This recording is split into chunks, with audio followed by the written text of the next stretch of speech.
Hello दोस्तों, नमस्कार। मैं आप लोगों का हार्दिक अभिनंदन करता हूँ। चलिए शुरू करते हैं। तो अभी 52 वाले पे नहीं जा रहा, अभी 1.0 में जा रहा है। मतलब ट्रेडर्स बार स्टॉक मार्केट में नहीं, वीडियो 1.0 में जा रहा है। कोई बात नहीं, ये सब चलते रहता है ना। वहाँ 2-4 दिन नहीं करेंगे क्योंकि थक गया था, तो इसीलिए इधर डाल रहे हैं। नया खोला हूँ सर, उसको आप लोग ज़रूर सब्सक्राइब कर लीजिए। न्यू चैनल है और इस पे आपको शॉर्ट्स वगैरह पूरे मतलब दिखेगा, ठीक है। तो ये आज ही खोला हूँ, तो ज़रूर आप मतलब नाइट को खुला है, तो आप ज़रूर इसको सब्सक्राइब करिए। आइए शुरू करते हैं। तो सबसे पहले जो अभी चल रहा है, तो आप बोलिएगा क्या चल रहा है। तो सबसे पहले मार्केट में जो पैनिक हो रखा है, ये किसी से छुपा नहीं है ना। और क्यों हुआ है ये भी किसी से छुपा नहीं है, सब आपको पता है। समझ गए ना, सब आपको जानकारी में है। ऐसा कुछ भी नहीं है कि आपको पता नहीं है, सब आपको जानकारी में है। निफ्टी गिरा हुआ है, तो ऐसे सिचुएशन में क्यों गिरा हुआ है बताने की जरूरत है। तो वार के कारण जो गिरा हुआ है, अमेरिका जो ईरान में, इसराइल अमेरिका मिलकर ईरान को जो ठोक रहा है, तो उसके लिए है। तो यही कंडीशन में इसके कारण आपने देख रहे अस्थिरता हो गया था। फिर ईरान ने स्टेट ऑफ हार्मोज बंद कर दिया, जिससे क्या है कि तेल का प्राइस रॉकेट हो गया। अब तेल का प्राइस रॉकेट हुआ तो भाई साहब सब जगह महंगाई बढ़ने लगा। महंगाई बढ़ने लगा तो फिर समझ ही रहे, शेयर बाजार नीचे आएगा ही आएगा, क्योंकि कंपनियों का प्रॉफिट कम होने लगा, क्योंकि लोग सामान खरीदने रुक गए, है ना। जो सामान 5 रुपये मिलता था 10 रुपये मिलने लगेगा, तो आदमी रुक जाएगा, बोलेगा ठीक है थोड़ा दिन बाद खरीद लेंगे। मतलब एक माइंड पहले से सेट नहीं होता, क्योंकि कमाई तो नहीं है ना, कमाई तो उतना ही है। कमाई तो नहीं बढ़ा आपका, तनख्वाह तो वही है। मान लीजिए आपका 50,000 लाख रुपया तनख्वाह है, उतने ना है। महंगाई ना बढ़ गया 10%। इसीलिए ना बोलते हैं कि पोस्ट ऑफिस में पैसे रखे रखे टूट जाता है। क्यों बोलते हैं पोस्ट ऑफिस में रखे रखे पैसे टूट जाता है, क्यों बोलते हैं? इसीलिए बोलते हैं क्योंकि महंगाई जो है वो बढ़ता जाता है, और महंगाई बढ़ने के कारण आपका इन्फ्लेशन जो है जयराम जी की हो जाता है। तो चलिए शुरू करते हैं। तो आपको ये पता है कि युद्ध हो रहा है, क्रूड ऑयल का लिए हार्मोन्स का रास्ता जो है, स्टेट ऑफ हार्मोन, उसको रोक दिया। क्रूड ऑयल नहीं आ रहा, इसके कारण सब जगह अफरा तफरी, ये वो जो भी है। लोगों का जो भरोसा है डॉलर पे बढ़ा है, ये इसमें कोई डाउट नहीं है। गोल्ड में भरोसा कम हुआ है। जिस तरह से सऊदी ने अपना गोल्ड बेचने लगा कि भाई हम $30 डिस्काउंट पे दे रहे हैं, तो गोल्ड में हम बोले नहीं तो उसी दिन कि भाई सेंटीमेंट खराब कर दिया। अब गोल्ड में अभी तेजी रुक के होगा। अभी सेंटीमेंट खराब कर दिया ना, ले लो जिसको लेना है, तो तेजी कैसे करोगे आप। तो ये चीज़ है। इन सब के बीच में आपको आपका पोर्टफोलियो लाल हो रखा है, पूरी तरह लाल हो रखा है, तो एक अच्छी बात नहीं है और लोगों को डर लगता है। अब हम लोग आते हैं थोड़ा सा जो निफ्टी के टॉप 5-6 स्टॉक हैं, उसको देख लेते हैं कि एक महीना में एचडीएफसी बैंक अभी जस्ट 12% गिर गया। ठीक है, 12% आपको एचडीएफसी बैंक गिर गया, जो कि फाइनेंस का सबसे इंपॉर्टेंट है।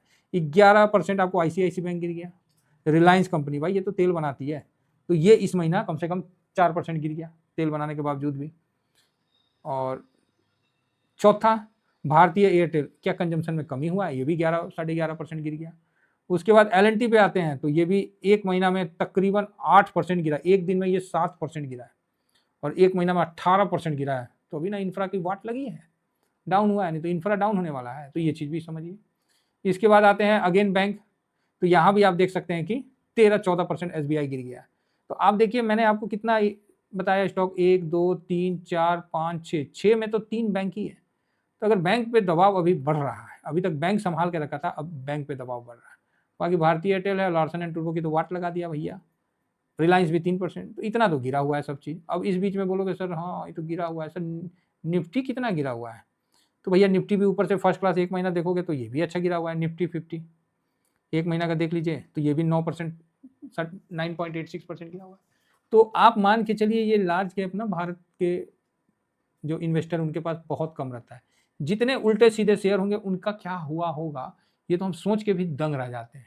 जब लार्ज कैप एक महीना में 12, 13, 18% तक गिरे हैं, तो जिनके पास जो छोटे मझोले स्टॉक होंगे, भाई साहब बता रहे हैं ना, उनका पोर्टफोलियो की तो वाट लगा रखा होगा। ठीक है, अब ऐसी स्थिति में आपको करना क्या है। ऐसी स्थिति में आपके दिमाग में ये आएगा कि यार अब तो मार्केट में इतना पैनिक हो गया, लॉस हो रहा है, मतलब हम कैसे कवर करें, मतलब ये वो कई तरह के आपके दिमाग में आ रहा है। तो ऐसे मार्केट में आपको कई जगह बताया जाएगा कि भाई इस गिरते हुए मार्केट में आपको पॉजिटिव है। कौन पॉजिटिव है, तो थोड़ा सा पॉजिटिव में देख लीजिए। HAL है ना, HAL शेयर प्राइस, तो इसका भी आप एक महीना में देखिएगा तो ये डाउन है, लेकिन कम गिरा हुआ है बाकी से, है ना। उसी प्रकार आपको मस्डॉक कम गिरा हुआ है, मतलब उनके मुताबिक थोड़ा सा ठीक है। अब मज कौन डॉक शेयर प्राइस, ये तो ये भी भाई कल ही गिरा है फिर भी देखिए एक महीना में 1.35% गिरा है, तो ये कम ही गिरा है। तो आपको डिफेंस स्टॉक में बोलिएगा, अब कोई बोलेगा ना ना सर ये तो गोल्ड ठीक अभी काम कर रहा है।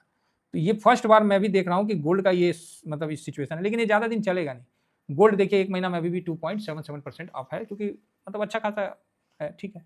अभी गोल्ड मतलब ठीक है, अभी गोल्ड थोड़ा सा साइडवेज हो जाए, लेकिन गोल्ड का ये गति नहीं देखे थे, गोल्ड हमेशा तेजी दिखाता था, लेकिन यहाँ भी दिखाएगा, लेकिन थोड़ा रुक के दिखाएगा। कोई बात नहीं, हम वेट कर लेंगे। तो यहाँ पर ये आपको कोई काम नहीं कर रहा है, समझ गए ना, कोई काम नहीं कर रहा। तब ऐसे गिरते हुए मार्केट में आप पैसा सेव कहाँ करेंगे, आप बताइए। जहाँ आप पैसा कहाँ सेव करिएगा, जहाँ पैसा लगाइएगा वहीं पैसा आपका डूबने मतलब डाउन होने का है। तो ऐसे मार्केट में आपको हम बताते हैं, सबसे पहले लिक्विड बीज। आपको पैसा रखना है ना, रख दो इसमें लिक्विड बीज 1000 रुपये का खरीद के। 1 महीना में भी देखिए, 6 महीना में भी देखिए, 1 साल में भी देखिए, 5 साल में भी देखिए, है ना। छोड़िए मैक्सिमम देख लीजिए, ये 2002-3 से देख लीजिए, आज तक वही एक ही लाइन में है। तो आप बोलिएगा सर इसमें ये यूनिट होता है, यूनिट कम होने लगता है, आपका बाइंग प्राइस जो रहेगा ना वही कम होने लगेगा और आपको प्रॉफिट दिखने लगता है, ठीक है। तो ये यूनिट मिलता है, इसीलिए आप यहाँ पैसा मार्केट में सेफ रख सकते हैं। दूसरा आप लिक्विड को ही ले लेते हैं, ओके क्या क्या दब, हाँ। दूसरा आप इस मार्केट में, गिरते हुए मार्केट में, मुझे पता है कि टीवीएसएम वाले तो करते ही हैं, आप इस जगह पैसे को सेफ तौर पे पार्किंग कर सकते हैं। 1 महीना में देखिए 0.3534, 6 महीना में देखिए, ड्यूरिंग दिस ईयर देखिए, 1 साल में देखिए। तो 1 साल का तो ज़्यादा नहीं आपको है उतना, 5 साल का ये अभी लिस्ट हुआ था, 25 जनवरी 2024 को लिस्ट हुआ था, और उसके मुताबिक देखिए आज 13% का रिटर्न दे रहा है। तो ये हमेशा आपको अप ही दिखेगा। इस मार्केट में भी आप पैनिक में पैसा रख के सेफ रख सकते हैं। इवेंट इसके अलावा आपको और थोड़ा सा मतलब थोड़ा वोलेटाइल चाहिए तो आप LT गिल्ट बीच में भी पैसा को थोड़ा पार्किंग कर सकते हैं। मैं जो आपको बताना है वो बता रहा हूँ।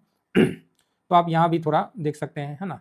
अब 1 साल का देख लीजिए 6.25, 5 साल का देख लीजिए 34%, 35% का रिटर्न है ना। तो मतलब 7×5 = 35, मतलब 6-7% आपको रिटर्न बन जाता है कुल मिला के। तो ठीक है, तो इस मार्केट में आप पैसा इन तीनों में भी पार्किंग कर सकते हैं। पार्किंग मतलब रख सकते हैं, फिर आपको जब मन करेगा जहाँ वहाँ अपना यूज़ करिएगा। इसके अलावा कुछ अच्छा है कि स्टेट ऑफ हार्मोन्स को कवर करने के लिए दुनिया भर का लिखा हुआ है, जो भी है न्यूज कितना सही है कितना गलत है मुझे नहीं पता, दैनिक भास्कर में हम इसी देख रहे थे कि कई देश युद्धपोत भेजेंगे। युद्धपोत मतलब लड़ाई करने वाला जहाज भेजेंगे, काहे तो ईरान पे स्टेट ऑफ हार्मोन को खुलवाने के लिए। भाई मिर्ची तो लगी सबको, मिर्ची तो लगी भाई। भारत ने ना एक बम मारा, भारत ने ना एक कुछ किया, और उसके स्टेट ऑफ हार्मोन से उसकी जहाजें, उसके गैस तेल, ईरान सब बोला कि हाँ भारत भारत मेरा फ्रेंड है कौन है बुर्बक, कौन हमको लड़वा रहा है। बोलता भारत तो मेरे पास मेरा दोस्त है और हम दोस्त को थोड़ी डिस्टर्ब करेंगे। India our friend, India is our friend, मतलब साफ बोल रहा है ना, भारत हमारा मित्र है। ईरान के राजदूत ने सुरक्षित मार्ग का आश्वासन दिया। अब आप बताइए, भारत ना एक गोली चलाया और ना कुछ किया, इसमें लिख रहे हैं, राजदूत खुद बोल रहा है जी हाँ, क्योंकि भारत मित्र है। ईरानी राजदूत ने पुष्टि की कि तेहरान जो भी है स्टेट हार्मोन्स के रास्ते भारत जाने वाले जहाज़ों को सुरक्षित निकाला जाएगा। अमेरिका यहाँ पर, अब दुनिया आप देख के ताज्जुब के, अरे भाई ये कैसे हुआ, भारत तो गजबे कर दी। तो आप इस चीज़ को समझ सकते हैं कि ये होता है सॉफ्ट पावर, है ना। तो अब इसमें आप सोचिएगा कि मार्केट से टूट जाए गिर जाए, तो मुझे तो थोड़ा सा इसमें डाउट है कि नहीं, ऐसा तो मतलब हम ये नहीं बोल रहे कि यहाँ से गिर नहीं सकता है, लेकिन इतना तो है कि हाँ भाई उतना पैनिक तो अब नहीं होगा। तो इस जगह आप लोग पैनिक सेलिंग मत करिए डर के किसी, और हम लोग तो इंडेक्स में हैं, हम लोग तो ऐसी सेफ हैं, मेरा तो ओवरऑल पोर्टफोलियो भी माइनस नहीं हुआ है। काहे झूठ बोले, बोलिएगा स्क्रीनशॉट दे देंगे, पोर्टफोलियो ओवरऑल मेरा माइनस नहीं हुआ है, क्या दिक्कत है। तो ये देखिए, ये शॉर्ट स्विंग है, ये स्विंग मैंने अपना जो भी पोजीशन है दे दिया था। अभी हम लोग 60-70% गोल्ड सिल्वर पे बैठे हुए हैं, तो वही चीज़ है ना, तो हम लोग को टेंशन नहीं है। लेकिन जो मेरे साथ साथी हैं उनको मेरे को ये बताना कि पैनिक सेलिंग नहीं करना है, मतलब आपको डर से नहीं करना है। इमरजेंसी फंड के तौर पे मैंने आपको ETF बता ही दिया, वहाँ आप अपना पोजीशन देख सकते हैं। गोल्ड सिल्वर इस बार थोड़ा सा पनौती टाइप में है, थोड़ा रुक जाइए, उसके बाद उसका जैसे होगा हम उस पर एक्शन करेंगे। तो कुल मिला के एक चीज़ ध्यान रखिएगा कि इस समय ना टैक्स हार्वेस्टिंग का भी टाइम है, तो इसको भी आप कर सकते हैं। बाकी करना है नहीं करना है ये हम नहीं बोलेंगे, लेकिन सरकार ने जो आपको टाइम बताया है तो उस टाइम के अनुसार आपको ये चीज़ निपटा लेना पड़ेगा। टाइम मतलब फाइनेंशियल ईयर, तो अब जो भी फाइनेंशियल ईयर है 25-26 को भूल जाइए। आप देखिए एक बात हम बोल दे रहे, 25-26 भूल जाइए, अब अभी खत्म, बस 31 मार्च को खत्म। अब जो भी अपन जहां भी पोजीशन की तरफ अगर कोई जाता है ना, तो वो 26-27 को ध्यान में जाता है रख के। अगर किसी के पास यहाँ पर ही मान लीजिए कोई 40% मुनाफा बनाया है, तो अभी 10-15% लॉस हो रहा है तो काट लो ना भाई, क्या दिक्कत है। तो आप बोलोगे सर इसमें तो नुकसान हो जाएगा, अरे कि नुकसान हो जाएगा फिर खरीद लेना अगला दिन, फिर खरीद लेना, सेम दिन खरीद लेना दूसरे ETF में, नुकसान काहे को हो जाएगा। रही बात, आपका फ्रेश लॉट बन जाएगा, आपका मूड भी ठीक रहेगा कि हाँ यार चलो टेंशन खत्म। रही बात, हार्वेस्टिंग भी हो जाएगा। हार्वेस्टिंग मतलब कोई भी आदमी अगर 1 लाख का लॉस बुक करता है, लॉस ही ना बोलिएगा आप, हम उसको हार्वेस्टिंग कैसे बोलते हैं वो बता रहे हैं, उसका 1 लाख का नहीं होता, उसका 80,000 का होगा। तो आप बोलिएगा ये कौन सा गणित है, ये मैथमेटिक्स तो मेरे को समझ में नहीं आया। हाँ, उसका 80K का ही होगा, 1 का नहीं होगा। इतना ही कहकर अपनी वाणी को विराम देता हूँ। Thank you very much. जय हिंद जय भारत।